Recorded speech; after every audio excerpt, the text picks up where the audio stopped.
আসসালামু আলাইকুম প্রিয় দর্শক, আজকে কথা বলবো আরব আমিরাত ইউরোপের মতো এত দামি হয়ে গেল কি করে, অথবা কেন। আপনারা কি লক্ষ্য করেছেন আজকের দিনে আরব আমিরাত ইউরোপের মতো হয়ে গেছে? হ্যাঁ, এখানে এখন সব কিছুই আগের চেয়ে অনেক কঠিন এবং দামি হয়ে গেছে।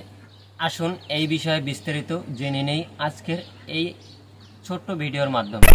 তো প্রিয় দর্শক, ভিডিও শুরু করার আগে আপনি যদি আমার চ্যানেলে নতুন হয়ে থাকেন তাহলে অবশ্যই আমার এই চ্যানেলটি সাবস্ক্রাইব করে পাশে থাকবেন এবং সাথে থাকা বেল আইকনটি বাজিয়ে রাখবেন নিত্য নতুন ভিডিও সবার আগে দেখার জন্য। যারা সাবস্ক্রাইব করেছেন তাদেরকে অসংখ্য ধন্যবাদ। এর কারণ হিসাবে আমি কিছু তথ্য তুলে ধরছি। 1 নম্বরে, আমিরাতের ভিসা প্রসেসিং করতে ইউরোপের চেয়েও বেশি সময় লেগে যাচ্ছে। আগে ভিসা পেতে অনেক সহজ ছিল, এখন কিন্তু আর তেমন নেই। ভিসা প্রসেসিং এখন অনেক বেশি কঠিন হয়ে গেছে। নানা রকম কাগজপত্র, পরীক্ষা নিরীক্ষা এবং অনেক বেশি সময় লেগে যাচ্ছে।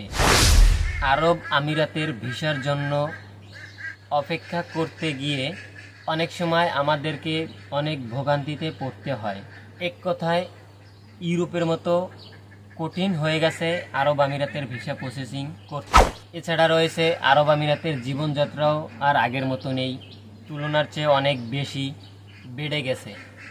আবাসন, খাবার, এমনকি দৈনন্দিন জীবনের ছোট ছোট খরচও এখন ইউরোপের চেয়ে অনেক বেশি দাঁড়িয়ে গেছে।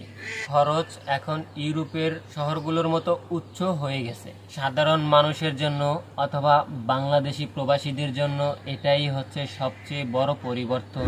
আর এই কারণটি সবচেয়ে বেশি দেখতেছি আরব আমিরাত ইউরোপের মতো হয়ে গেছে। উন্নয়ন ইউরোপের মতো খুব দ্রুত হয়ে গেছে।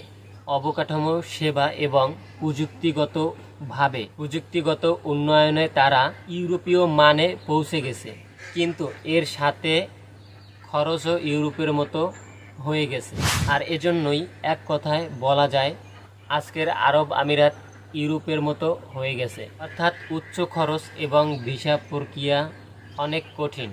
প্রিয় দর্শক, আপনারা কি এই পরিবর্তনগুলো লক্ষ্য করেছেন? অবশ্যই কমেন্ট বক্সে লিখে যাবেন।